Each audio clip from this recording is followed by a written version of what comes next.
नमस्कार दोस्तों, मैं केसी साहू सर आज आप लोगों के लिए चक्रवृद्धि ब्याज से संबंधित एक बहुत ही बेहतरीन ट्रिक लेकर आया हूं। जी हाँ दोस्तों, और इस ट्रिक के माध्यम से आप बहुत ही आसानी से चक्रवृद्धि ब्याज को निकाल सकते हैं, लेकिन उसके लिए आपको इस वीडियो को पूरा देखना पड़ेगा। और निश्चित रूप से आप जानते हैं कि इनका जो बेसिक तरीका है चक्रवृद्धि ब्याज निकालने का, उस तरीके से भी हम निकाल कर देखेंगे और हम उस ट्रिक के माध्यम से भी निकालेंगे और दोनों उत्तर का मिलान करेंगे कि वास्तव में दोनों तरीके से जब हम उत्तर निकालते हैं तो वो परफेक्ट आता है कि नहीं आता है। अगर परफेक्ट आता है ना, तो ये बहुत ही बेहतरीन ट्रिक है जिसका आप लोग उपयोग कर सकते हैं। तो इस वीडियो को पूरा जरूर देखिएगा, बहुत ही सरल तरीके से इस ट्रिक को हम बना सकते हैं। सबसे पहला इनका जो बेसिक तरीका है उसको देख लेते हैं, उसके बाद इसको हम 60 ट्रिक से बनाएंगे। फिर उसी 60 ट्रिक का उपयोग करके आप किसी भी गणित को बना सकते हैं जिसमें आपको इस प्रकार के चक्रवृद्धि ब्याज निकालना हो। तो सबसे पहले यहां पर देखिए, चक्रवृद्धि ब्याज के लिए हमने सूत्र लिख रखा है, मतलब प्रश्न लिख रखा है कि यदि कोई राशि जो है यहां पर दिया है, मूलधन दिया है 8000 दिया हुआ है और 3 वर्ष के अवधि के लिए हमें क्या निकालना है, चक्रवृद्धि ब्याज निकालना है। देखिए चक्रवृद्धि ब्याज को ही हमें ज्ञात करना है, जबकि दर जो है दिया हुआ है 10%। तो इसका जो बेसिक सूत्र होता है ना, जो मेन सूत्र होता है, उसके आधार पर यदि हम इसको चक्रवृद्धि ब्याज निकालें तो देखिए मैं सूत्र के माध्यम से निकाल रहा हूं, इसके बाद मैं आपको इसको ट्रिक के माध्यम से निकाल कर बताऊंगा। सबसे पहले यहां पर देखिए दर दिया हुआ है ना, दर 10%, तो 10 बटे हम 100 R बटे 100 लिखेंगे। उसके बाद यहां पर लिख देंगे n, मतलब समय। तो ये सभी चीज हमें दिया गया है। देखिए P दिया हुआ है, मूलधन, R दिया हुआ है ना, R यहां पर दिया है, दर जो है, और समय यहां पर दिया है। तो इस मान को हम यहां पर रख देंगे और ये बेसिक फार्मूला है जिसको हमने पुराने कक्षा में पढ़े हैं, है ना, और उसके आधार पर हम इसको बना रहे हैं। लेकिन 60 ट्रिक जो है उसको जरूर देखिएगा।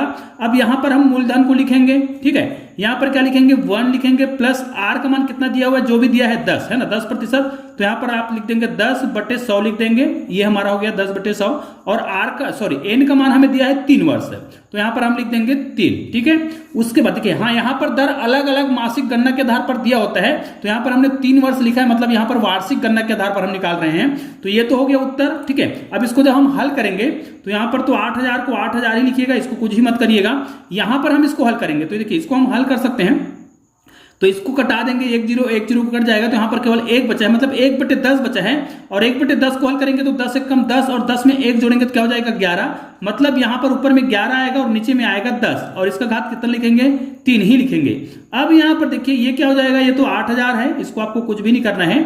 यहां पर देखिए 11 को आपको 3 बार गुना करना है। देखिए 11 को मैंने क्या कर दिया, 3 बार गुना कर दिया, और नीचे में आपको क्या करना है, 10 को 3 बार गुना करना है। और 10 को 3 बार गुना करने का मतलब यहां पर देखिए 3 जीरो है, तो 1 2 3 जीरो को हमने यहां पर कटा दिया।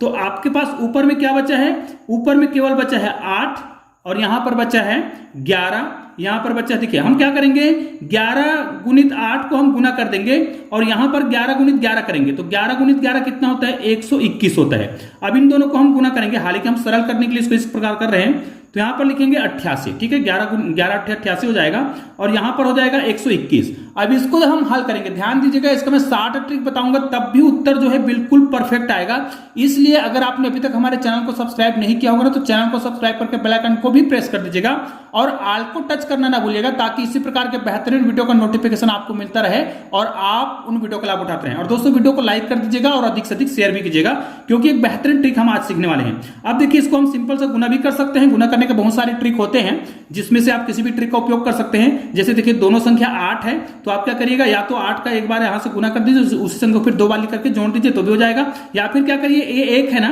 तो 1 को मैं 88 से गुना करूंगा तो इतना ही आएगा।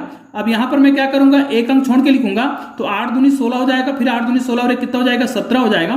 फिर यहां पर हम 2 अंक छोड़कर लिखते हैं, तो यहां पर कितना हो जाएगा, यहां पर तो 8 एकम 8 ही होगा, यहां पर भी 8 एकम 8 हो जाएगा। इसको जब हम जोड़ेंगे, देखिए इसको जब हम जोड़ेंगे तो हमारा उत्तर आ जाएगा। तो यहां पर कितना आ जाएगा, देखिए यहां पर तो 8 ही आएगा, 8 और 6 कितना हो जाएगा, यहां पर 14 हो जाएगा, हासिल 1 चला जाएगा, तो 8 8 16 का 6 हासिल 1 हो जाएगा। अब यहां पर देखिए 1 और 1 2 हो गया, और 8 और 2 कितना हो गया, 10। तो दोस्तों ये जो प्रश्न दिखाई दे रहा ना, इसमें मूलधन भी है और क्या है, ब्याज भी है। तो आप क्या करिएगा, आप ये जो चक्रवृद्धि ब्याज है इसमें ना मूल मिश्र धन है ना, तो इसमें क्या करेंगे, 10,648 रुपए में यदि हम इसका जो मूलधन शुरू में दिया गया था, मूलधन कितना दिया हुआ है, 8000 को यदि हम घटा देंगे तो केवल चक्रवृद्धि ब्याज निकल जाएगा, क्योंकि ये क्या है, मिश्र धन है, क्योंकि इसमें मूलधन भी शामिल है और ब्याज भी शामिल है। इसको हम घटाएंगे कितना आ जाएगा, यहां पर 8 आएगा, यहां पर 4 ही आएगा, यहां पर कितना आएगा, 6 आएगा, और यहां पर आ जाएगा 2। मतलब ये क्या है, 2648 रुपए क्या है, केवल चक्रवृद्धि ब्याज है। मतलब 8,000 रुपए का अगर हम 10% की दर से चक्रवृद्धि ब्याज निकालें 3 वर्ष का, तो हमें 2,648 रुपया ब्याज देना पड़ेगा। मतलब यही क्या है, चक्रवृद्धि ब्याज है। तो ये तो हो गया फुल बेसिक कॉन्सेप्ट के साथ। अब इसको यदि मैं शार्ट ट्रिक के माध्यम से बनाना चाहूं तो इसको मैं कैसे बनाऊंगा, तो चलिए अब यहां से हम प्रश्न को लिख लेते हैं। अब इसको हम बनाएंगे तो कैसे बनाएंगे, ध्यान दीजिए, एक नया तरीका बता रहा हूं। हमको तो ये समझ आ गया है कि यदि इसको हम शार्ट ट्रिक से बनाएं तो सबसे पहले आप क्या करिएगा, इसको बहुत सारे तरीकों से बना सकते हैं। मैं यहाँ पर एक तरीका लिखवा रहा हूं, हालांकि आप इसको अलग अलग तरीके से बना सकते हैं। तो हमें कितने वर्ष का निकालना है, 3 वर्ष का, ठीक है। तो 3 वर्ष के लिए यहां पर हम 3 जगह बना लेते हैं, ठीक है, 3 वर्ष का निकाल रहे हैं। तो अगर हम इस 8,000 रुपए जो है क्या है, ये मूलधन है, ठीक है, ये मूलधन है। और इस मूलधन का मैं, चूंकि चक्रवृद्धि ब्याज क्या होता है, हर साल ब्याज लेता है, तो पहले साल इसका कितना ब्याज लेगा, अगर 10% के निकालेंगे तो 800 होगा। दूसरे साल में भी इसको 800 रुपए ब्याज देना पड़ेगा, और तीसरे साल में भी इसको 800 रुपए ब्याज देना ही पड़ेगा, क्योंकि चक्रवृद्धि ब्याज में हर साल ब्याज देते हैं। लेकिन जब अगले साल आएगा तो अगले साल क्या करेंगे, हम इस राशि का फिर से क्या करेंगे, 10% देंगे। तो इस राशि का 10% यहां पर कितना हो जाएगा, 80 रुपया होगा।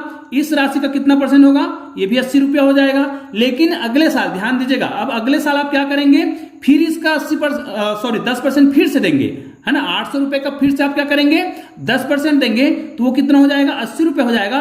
और लास्ट में आपको क्या करना पड़ेगा, इस 80 रुपए का क्या करना पड़ेगा, फिर से 10% देना है। जब लास्ट में आप फिर से 10% देंगे तो ये कितना रुपए होगा, केवल 8 रुपए होगा। अब आपको क्या करना है, इन तीनों राशियों को आपको जोड़ देना है, फिर इनको जोड़ देना है। अब यहां पर देखिए 80 3 बार आया है, तो इसको 3 बार जोड़ देंगे और ये 8 को जोड़ देंगे। तो देखिए 8 1 8 8 9 16 8 या 24, यहां पर कितना आ रहा है, 2400 आ रहा है, मतलब 2,400 रुपए आ रहा है। अब इसको हम जोड़ेंगे 8 1 8 8 9 16, इसको भी जोड़ेंगे 8 1 8 8 9 16 8 24, तो ये क्या है, 80 रुपए है। मतलब 80 रुपए को 3 बार गुना करेंगे, 3 बार जोड़ेंगे, मतलब तो कितना हो जाएगा, 240 रुपए। अब ये 8 रुपए बच गया है, तो 8 रुपए को फिर से हम जोड़ेंगे, और इन सबको जब हम जोड़ेंगे तो यहां पर देखिए शून्य है, 0 0, और यहां पर कितना हो जाएगा, 8 हो जाएगा, और यहां पर तो 4 ही आएगा। और यहां पर देखिए 4 और 2 कितना हो रहा है, 6 होगा, और यहां पर देखिए 2। तो देखिए इस विधि से हमने केवल चक्रवृद्धि ब्याज निकाला है। यहां पर देखिए सभी जो राशि दिख रहा है ना, ये हर साल का अलग अलग, देखिए शुरू में हमने तीनों साल का अलग अलग निकाला, फिर 2 साल का निकाला, फिर लास्ट में 1 साल का निकाला, और लास्ट में जो राशि होता है, क्योंकि चक्रवृद्धि ब्याज जो है ब्याज का भी ब्याज लेता है, तो लास्ट में 80 रुपए जो ब्याज मिला था लास्ट ईयर में, उसका भी क्या करना पड़ेगा, हमें 10% ब्याज निकालना पड़ेगा। तो हमने 8 रुपए और ब्याज निकाला था।